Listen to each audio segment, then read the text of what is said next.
Hello friends, எல்லாருக்கும் வணக்கம். இந்த வீடியோவில் எதை பற்றி பார்க்க போகிறோம் அப்படின்னா, கிராம உதவியாளர் வேலை பெறுவது எவ்வளவு ஈஸியா? ஆமாங்க, ரொம்ப ரொம்ப ஈஸியான ஒரு விஷயம் தான். இதை யாரெல்லாம் அப்ளை பண்ணால் ஈஸியாக இந்த வேலை கிடைக்கும், இதுக்கு என்ன படிக்கணும், யாருக்கு இந்த வேலை நல்லா சூட் ஆகும், இதற்கான சம்பளம் என்ன, பதவி உயர்வு என்ன, தேர்வு நடைமுறைகள் என்ன மாதிரியெல்லாம் நடக்கும், எப்படி செலக்ட் பண்ணுறாங்க அப்படின்ற விஷயத்த தான் இந்த வீடியோவில் ஃபுல்லாக உங்களுக்கு சொல்ல போகிறேன். இதுலேயே உங்களுக்கு கிளாரிஃபிகேஷன் கிடச்சிரும். இந்த வேலைக்கு நம்ம அப்ளை பண்ணலாமா, எப்படி பண்ணலாம் அப்படின்றது. நம்ம சேனலை நீங்கள் ஃபஸ்ட் டைம் பார்க்குறவங்களா இருந்தால் கண்டிப்பாக சேனலை சப்ஸ்கிரைப் பண்ணிட்டு பாருங்கள். அப்போனா தான் நான் போடுற ரெகுலரான வீடியோ உங்களுக்கு வரும். இப்போ வாங்க வீடியோக்குள்ளே போகலாம். கிராம உதவியாளர் வேலை அப்படின்னா என்ன அப்படின்னா, கண்டிப்பாக நம்மளோட தாலுகா ஆஃபீஸில் நம்ம அசிஸ்டண்ட்டாக கூட இல்லை, அதற்கும் கிளர்க்காக கூட நம்ம இருக்கலாம். அந்த வேலையை தான் இப்போ ஃபார் எக்ஸாம்பிள் குரூப் 2 குரூப் 4 மாணவர்கள் இருப்பாங்க இல்லையா, அவங்களுக்கும் கீழே கிடைக்கக்கூடிய ஒரு வேலை தான் இது. இது பார்த்திங்க அப்படின்னா ரொம்ப மினிமம் குவாலிஃபிகேஷனில் எடுக்கிறாங்க. 8th முடிச்சிருந்தாலே நீங்கள் போதும், தாராளமாக அப்ளை பண்ணலாம்.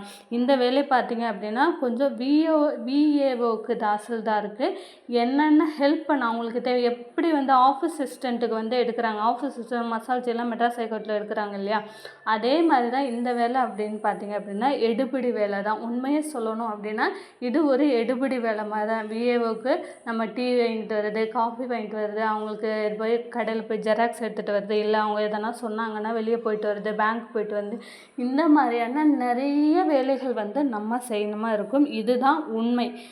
இந்த விஏஓக்கு எடுபிடி வேலை செய்கிறது தான் இந்த கிராம உதவியாளர். இதற்காக தான் பார்த்திங்க அப்படின்னா அவங்க 8th குவாலிஃபிகேஷன்ஸ் வச்சுருக்காங்க, மினிமம் குவாலிஃபிகேஷன்ஸ் வச்சுருக்காங்க.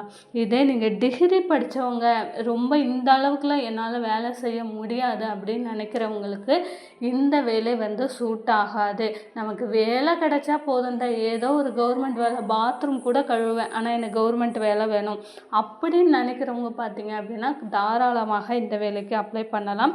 கவர்மெண்ட் வேலை தான், எனக்கு எந்த வேலையாக இருந்தாலும் பரவாயில்ல அப்படின்னு நினச்சிங்கன்னா கண்டிப்பாக இந்த வேலைக்கு நீங்கள் அப்ளை பண்ணலாம். அதற்கப்புறமா பார்த்திங்கன்னா இதில் சம்பளம் எவ்வளோ கிடைக்கும்னா கண்டிப்பாக 50,000க்கு மேலே தான் கிடைக்கும். அதாவது 15,000த்துக்கு மேலே தான் உங்களுக்கு கிடைக்கும். சம்பளத்தை பற்றி உங்களுக்கு பிரச்சனையே கிடையாது. ஆனால் இங்கே நடக்கிற வேலை, அந்த வேலையை நீங்கள் சகிச்சுக்கிட்டு நீங்கள் பண்ணணும். அவங்க என்ன வேலை சொன்னாலும் நீங்கள் அதை பண்ணணும். விஏஓ மட்டும் கிடையாது, அங்கே ஒர்க்கர்ஸ் இருப்பாங்க இல்லையா, ஆஃபீஸ் அசிஸ்டண்ட்டு, அப்புறம் இன்ஜினியரு, யாரெல்லாம் இருக்கிறாங்களோ அவங்க சொல்கிற எல்லா வேலையுமே நீங்கள் பண்ணணும். கண்டிப்பாக டேபிளில் க்ளீன் பண்ண சொல்லலாம், டேபிளில் துடைக்க சொல்லலாம், அப்புறம் பார்த்திங்க அப்படின்னா கம்ப்யூட்டரை துடைக்க சொல்லலாம், நோட் புக்கெல்லாம் அடுக்கி வைக்க சொல்லலாம். என்ன வேலை சொன்னாலும் நான் செய்கிறதுக்கு தயாராக இருக்கிறேன் அப்படின்னு நினைக்கிறவங்க தாராளமாக இந்த வேலைக்கு அப்ளை பண்ணால் கண்டிப்பாக கிடைக்கும்.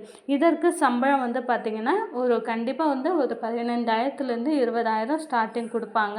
கவர்மெண்ட் கொடுக்குற அனைத்து சலுகைகளும் தீபாவளி போனஸ், பொங்கல் போனஸ், அகவிலைப்படி எல்லாமே உங்களுக்கு தாராளமாக கிடைக்கும் நீங்கள் இந்த வேலையை சகிச்சுக்கிட்டு பண்ணியிருந்தா. அதற்கப்புறம் பார்த்திங்க அப்படின்னா இதில் ப்ரொமோஷன்ஸ் உண்டா அப்படின்னு கேட்டிங்க அப்படின்னா கண்டிப்பாக உண்டு.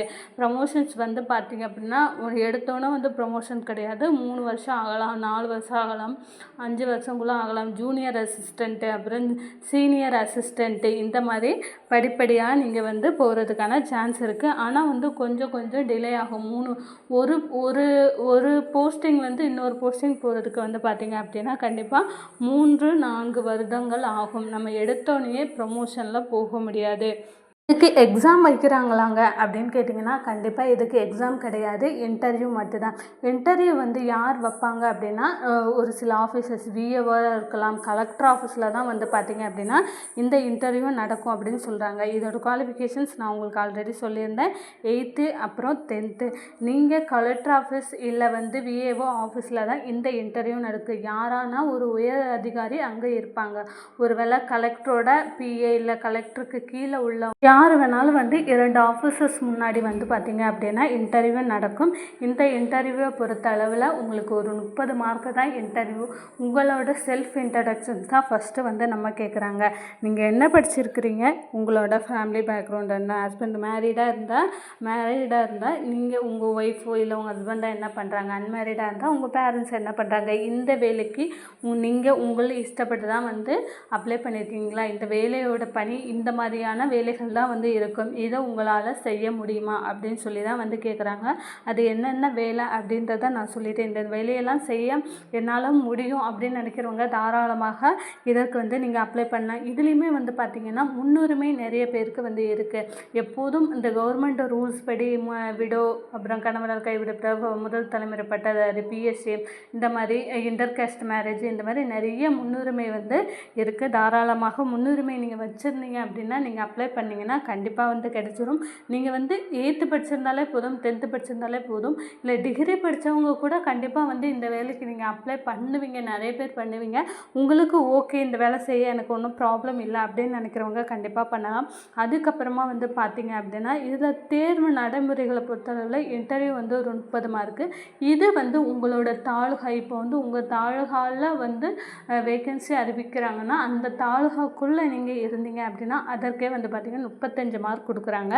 ஈஸியாக வந்து கிடைக்கிறதுக்கு சான்ஸ் இருக்குது. கண்டிப்பாக உங்கள் தாலுகாவில் வேகன்சி அறிவிச்சிருந்தாங்க அப்படின்னா கண்டிப்பாக நீங்கள் செக் பண்ணி பாருங்கள். அதோட வெப்சைட் வந்து நான் டிஸ்கிரிப்ஷன் லிங்க்கில் கொடுக்குறேன். கண்டிப்பாக உங்கள் தாலுகாவுக்கு நீங்கள் வந்து அப்ளை பண்ணிங்க அப்படின்னா ஈஸியாக கிடைக்கும். அதுக்கப்புறம் சைக்கிள் ஒரு பைக்கு, நீங்கள் எது ஓட்ட தெரிஞ்சிருந்தாலுமே கண்டிப்பாக இந்த ஜாபுக்கு எலிஜிபிலிட்டி. எனக்கு பைக்கு தான் ஓட்ட தெரியணுமா, பைக்கில் வந்து லைசன்ஸ் வேணுமா அப்படின்னு கேட்டிங்கன்னா கண்டிப்பாக கிடையாது. நீங்கள் பைக் ஓட்ட தெரிஞ்சிருந்தாலே போதும், அப்புறம் சைக்கிள் ஓட்ட தெரிஞ்சிருந்தாலே போதும், அதற்கு உங்களுக்கு மார்க் கொடுப்பாங்க.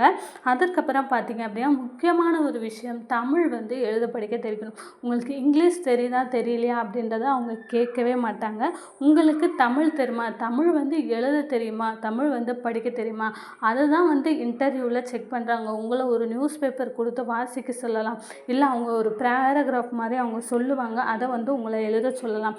இந்த மாதிரியான விஷயங்கள் தான் வந்து நடக்குது. அதற்கப்புறம் உங்களோட டாக்குமெண்ட் வெரிஃபிகேஷன்ஸ், அதாவது நீங்கள் 10th படிச்சிருந்தீங்க, 10th எவ்வளோ மார்க் எடுத்துருங்க, 8th படிச்சிருக்கீங்க, 8th பாஸா, ஓகே, இந்த மாதிரியான விஷயங்கள் தான் இருப்பாங்க. முக்கியமாக ஒவ்வொரு கம்யூனிட்டிக்கும் ஒவ்வொரு வேகன்சி அந்த மாதிரி ஒதுக்கியிருப்பாங்க. ஸோ கம்யூனிட்டி வைஸும் வந்து பார்த்திங்க அப்படின்னா நமக்கு கிடைக்கிறதுக்கான சான்ஸ் வந்து இருக்குது. இந்த வீடியோவில் உங்களுக்கு ஏதாவது டவுட் இருந்தால், சப்போஸ் வேறு ஏதாவது உங்களுக்கு எப்போ நோட்டிஃபிகேஷனை பொறுத்தளவில் நமக்கு ஜூலை 1st வீக்கு இல்லை ஜூலை எண்டுக்குள்ளே தமிழ்நாட்டில் உள்ள 38 மாவட்டங்கள்லையுமே வந்து பார்த்திங்க அப்படின்னா அறிவிச்சிருவாங்க.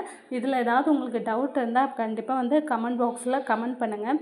இந்த வீடியோ உங்களுக்கு பிடிச்சிருந்தால் நம்மளுடைய சேனலை சப்ஸ்கிரைப் பண்ணுங்கள்.